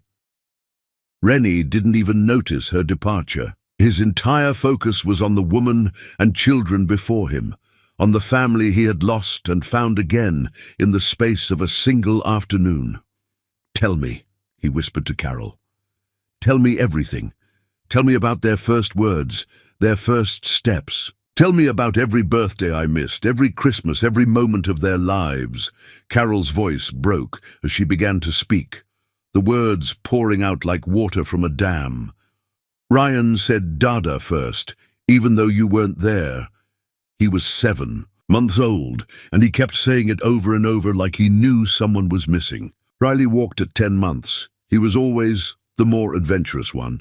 He climbed out of his crib and scared me half to death." Rennie hung on every word, tears streaming down his face as he learned about the life his sons had lived without him. "They ask about you constantly. Carol continued. They want to know if you like football, if you can swim, if you would read them bedtime stories. I've been telling them about you their whole lives, trying to keep your memory alive, even though you thought I had abandoned them, Rennie finished. No, Carol said firmly. Even though I knew you didn't know they existed. I always believed that if you knew about them, you would love them. I just never thought I'd get the chance to find out if I was right. Ryan looked up at his father with shining eyes. Do you love us, Daddy? More than my own life, Rennie said without hesitation. From this moment forward, you and your brother and your mother are the most important things in my world. As the family held each other in the ruins of a wedding that was never meant to be, Charles Sophie sat alone in her pew, finally understanding that her victory had been a hollow one. She had destroyed her son's happiness, robbed herself of grandchildren, and created a wasteland where a garden of love should have grown. The truth had finally come out, and there was no force on earth that could put the lies back together again. Chapter 9. Facing the Past. The cathedral had finally emptied of shocked guests and photographers, leaving only the broken remnants of what should have been a celebration. Wedding flowers lay scattered across the marble floor, abandoned programs and tissue boxes evidence of the chaos that had unfolded. In the sudden quiet, Rennie stood with his hand on each twin's shoulder, his eyes fixed on his mother with a fury so cold it could have frozen fire. Charles Sophie sat alone in the front pew, her carefully composed mask finally completely shattered. For the first time in her 62 years, she looked her age, perhaps older. Her silver hair had come loose from its perfect chignon.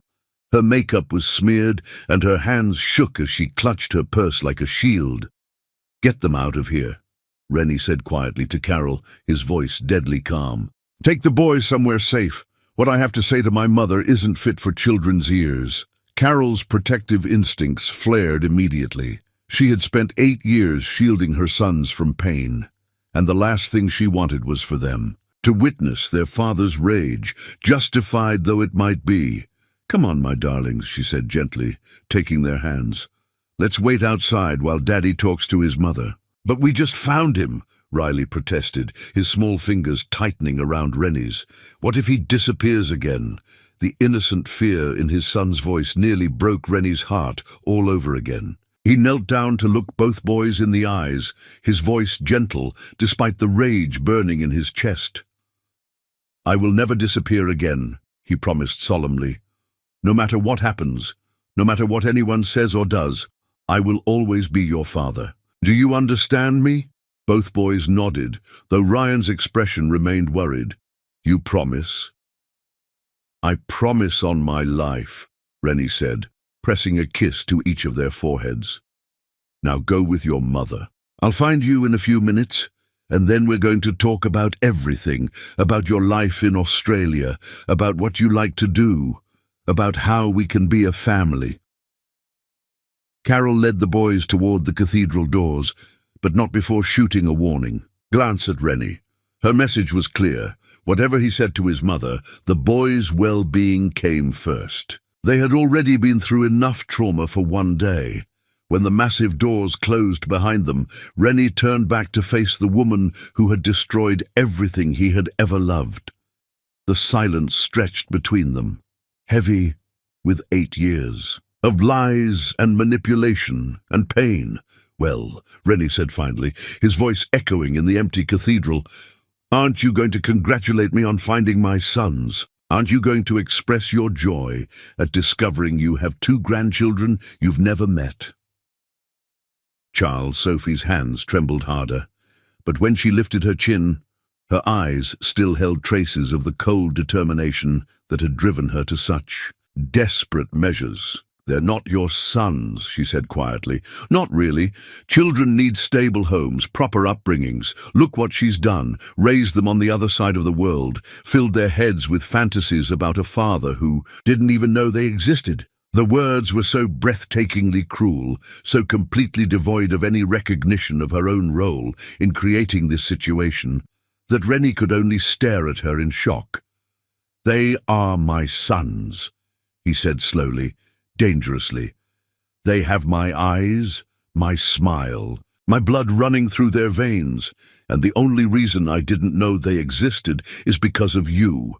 I saved you. You destroyed me." Rennie's voice exploded through the cathedral, his control finally snapping. "You destroyed my marriage, robbed me of 8 years with my children, and turned me into a man I despise." Charles Sophie flinched, but held her ground. "I protected you from making the biggest mistake of your life. That woman never belonged in our world." "Our world?" Rennie laughed bitterly. "You mean your world of lies and manipulation and poison? A world where love doesn't matter? Where happiness is sacrificed for social status and bloodlines? A world where you would have been respected, where your children would have been raised with proper values. My children were raised by a woman who loved them enough to sacrifice her own happiness for theirs." Rennie's voice thundered through the cathedral. "They were raised with kindness and honesty and unconditional love, everything you never gave me." The accusation hung in the air between them, years of suppressed truth finally spoken aloud. "Charles." Sophie's face went white, but her eyes hardened with defensive anger. "I gave you everything," she said coldly. "I raised you alone after your father died. I built this life for you, created opportunities. You created a prison." Rennie cut her off. "You poisoned every relationship I ever had, drove away every woman who might have made me happy.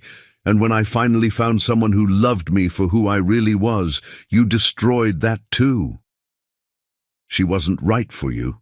She was perfect for me." Rennie's voice cracked with 8 years of suppressed grief. "She loved me. She made me laugh, made me feel alive, made me want to be a better man. And you couldn't stand it, could you? You couldn't stand that someone else made me happy." Charles Sophie's mask slipped completely, revealing the bitter, jealous woman she had always been underneath the elegant facade. "She took you away from me," she whispered, her voice raw with pain and possessiveness. "You stopped needing me. You stopped coming to me for advice, stopped letting me plan your life. She made you weak." "She made me human," Rennie said quietly. "And you hated her for it." For a long moment they stared at each other across the wreckage of their relationship.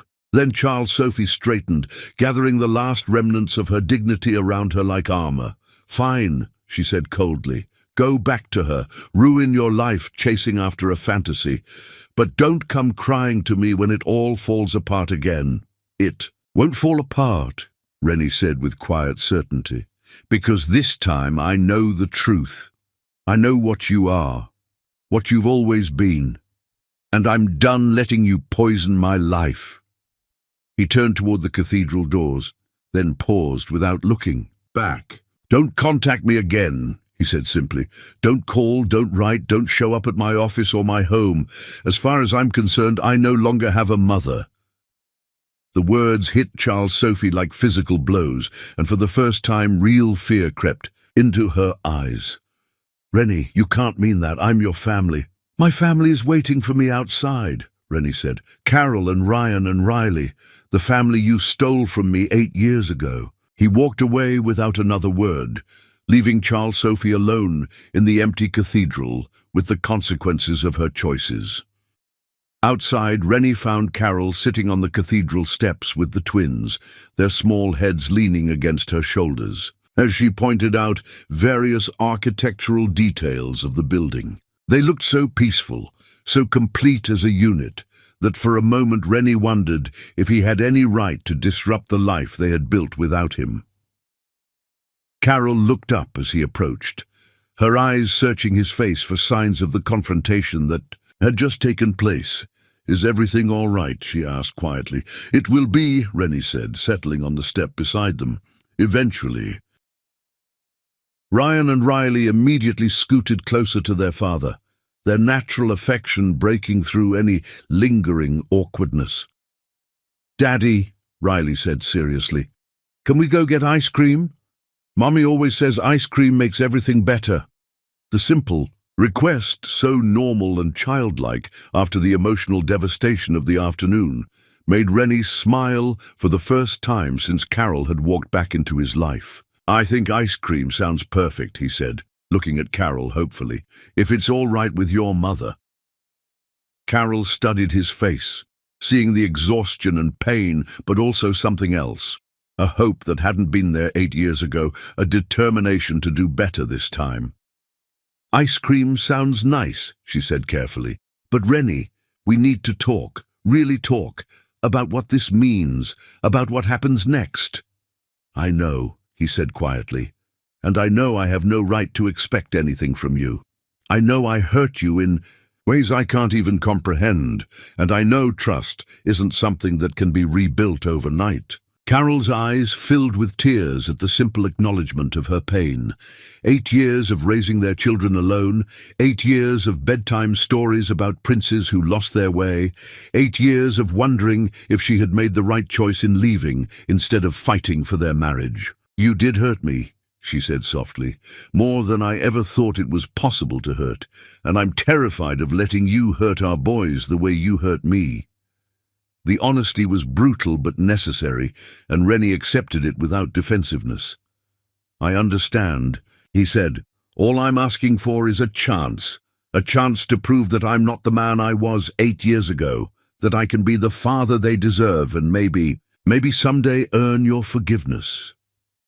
Carol looked into his eyes, those blue eyes that her sons had inherited, eyes that had once looked at her with such love and later with such betrayal, and saw something she hadn't expected. Humility, genuine remorse, and underneath it all, the man she had fallen in love with all those years ago. "One day at a time," she said finally. "We'll take this one day at a time." It wasn't a declaration of love or forgiveness. It wasn't a promise of reconciliation. But it was hope, fragile and tentative but real. As they walked toward the ice cream shop with their sons between them, Rennie allowed himself to believe that maybe, just maybe, love could find a way to heal even the deepest wounds. But Carol's heart remained guarded, protected by walls built from 8 years of pain and single motherhood. She would let him know his sons, would give him the chance to be their father. Whether she could ever trust him with her heart again remained to be seen. Chapter 10. Love Reborn. 3 months later, the small apartment Carol had rented in Manhattan was filled with the sound of boyish laughter and the warm aroma of chocolate chip cookies baking in the oven. She had decided to stay in New York after the wedding disaster, partly to give Rennie time with his sons, but mostly because seeing him again had awakened feelings she thought were buried forever. Carol stood at the kitchen window, watching as Rennie played soccer with Ryan and Riley in the small courtyard behind the building. 3 months of shared custody had transformed all of them. The boys had gained the father they had always dreamed of, and Rennie had discovered a depth of love he never knew existed. But Carol herself remained carefully guarded, her heart protected, by walls that 8 years of pain had built brick by brick. She watched as Rennie scooped Riley up in his arms after the boy had scored a goal, spinning him around while Ryan cheered. The sight made her chest tight with longing and fear in equal measure. This was the man she had fallen in love with, playful, devoted, completely present with his children. But it was also the man who had believed the worst of her when it mattered most. A soft knock at the door interrupted her thoughts. Carol opened it to find Rennie standing there with his arms full of white roses, her favorites, though she had never told him she still loved them. "These are from the boys," he said with that lopsided smile that still made her heart skip beats. "They insisted that bringing Mommy flowers would help with their plan." "Their plan?" Carol asked, accepting the roses with hands that trembled slightly. "Operation Get Mommy and Daddy Together," Rennie said seriously, though his eyes sparkled with affection. They've been very secretive about it, but I think it involves dinner, candlelight, and Ryan's attempts at violin music. Despite herself, Carol laughed. The boys had been, not so subtly, trying to orchestrate romantic moments between their parents for weeks.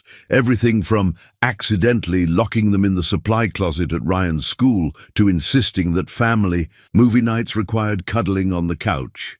"They're persistent," she said softly. "They get that from their mother," Rennie replied, his voice gentle. "Carol, can we talk? Really talk?"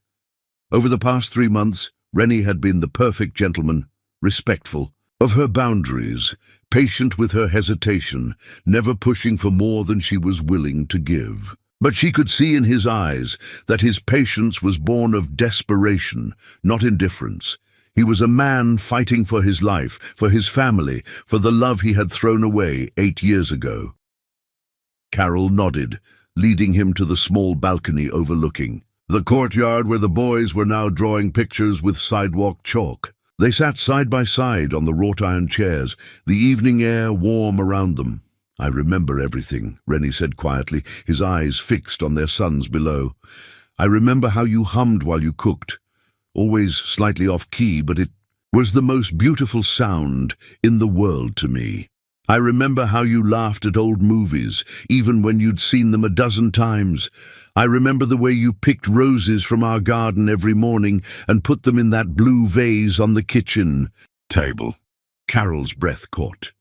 He did remember every small detail of their life together, every little thing that had made their love unique and precious.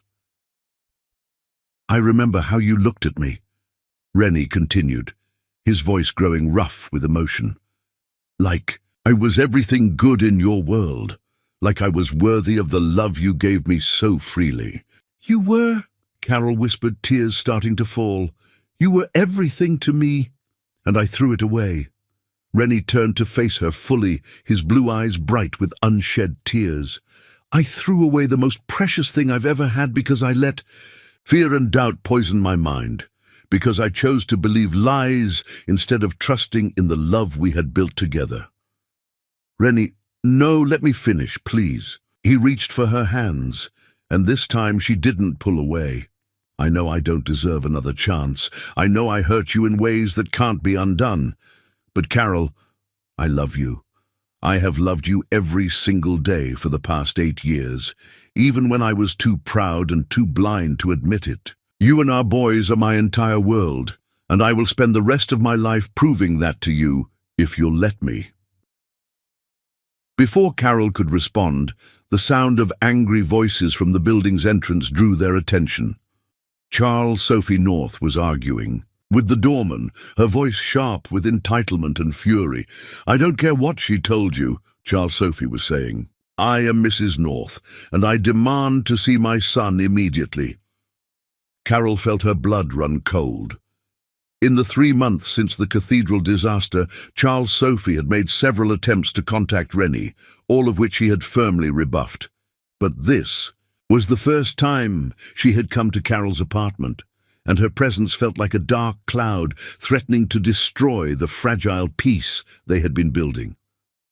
Rennie was on his feet immediately, his entire demeanor changing from tender suitor to fierce protector. "Stay here," he told Carol. "I'll handle this." But Carol stood as well, surprising him with her sudden strength. "No," she said firmly, "we handle this together, as a family."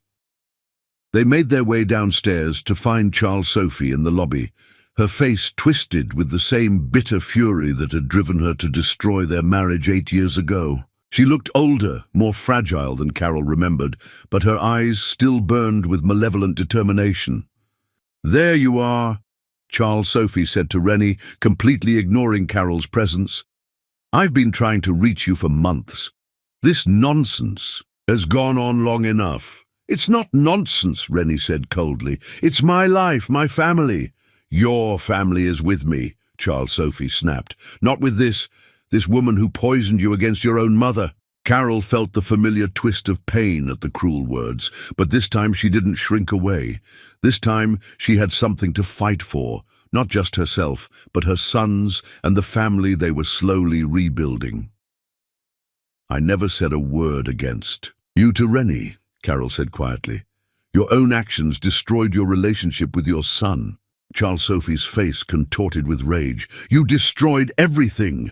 You came back with those children, those illegitimate... Don't. Rennie's voice was deadly quiet, but it cut through Charles Sophie's vitriol like a sword. Don't you dare speak about my sons that way. They're not your sons, Charles Sophie screamed, her careful facade finally cracking completely. She probably doesn't even know who their real father is. Look at them. They could be anyone's children.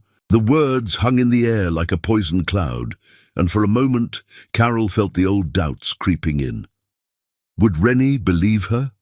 Would he choose his mother's lies over the truth once again? But then Rennie stepped forward, placing himself between Charles Sophie and Carol with the protective stance of a man defending everything he held dear. Those boys are my sons, he said with quiet certainty. They have my eyes, my smile, my stubborn streak, and my mother's musical laugh that I inherited from my grandmother. They are the best parts of me and Carol combined, and they are the greatest. Blessing of my life. He turned to look at Carol, his eyes blazing with love and determination. And their mother is the woman I should have defended 8 years ago, the woman I should have trusted above all others, the woman I choose now and will choose every day for the rest of my life. Charles Sophie stared at them in shock. Finally, understanding that she had lost, her son had made his choice, and it wasn't her. You'll regret this, she said venomously. When this all falls apart again, don't come crawling back to me. It won't fall apart, Rennie said with absolute conviction, because this time I know the difference between love and manipulation. This time I choose love. With that, Charles Sophie North walked out of their lives forever, her final attempt at destruction having only served to strengthen the bond between the family she had tried so hard to tear apart. In the silence that followed, Carol stared at Rennie with wonder and growing hope.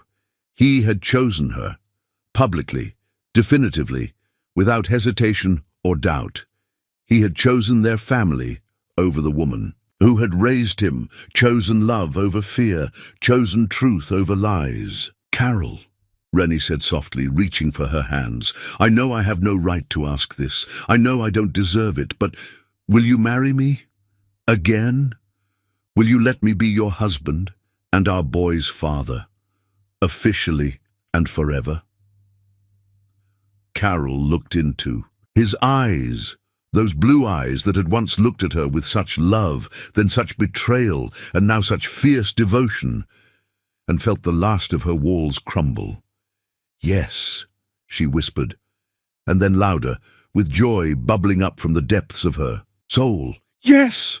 Rennie swept her into his arms, spinning her around the lobby as tears of happiness streamed down both their faces. When he finally set her down, their lips met in a kiss that was 8 years in the making, passionate, desperate, full of all the love and longing and forgiveness that had brought them back together. Mommy, Daddy, the boys' voices echoed from the courtyard as they came running inside, having witnessed the entire scene from the window. Did Daddy ask you to marry him? Did you say yes? I said yes. Carol laughed through her tears as Ryan and Riley tackled them both in an exuberant group hug. We're going to be a real family. 6 months later, the small chapel overlooking Sydney Harbour was decorated with white roses and filled with the soft sound of waves against the shore. This time, there were no society photographers, no hundreds of guests, no elaborate ceremonies designed to impress. There were only the people who mattered most, a handful of close friends Carol had made in Australia, the minister who had baptized the twins, and most importantly, 2 8-year-old boys who served as both ring-bearers and witnesses to their parents' love. Carol walked down the aisle in a simple white dress that flowed around her like sea foam, her face radiant with joy and certainty. Rennie waited for her at the altar, his eyes never leaving her face as she approached. This time, there would be no interruptions, no last-minute disasters, no poisonous lies to destroy their happiness.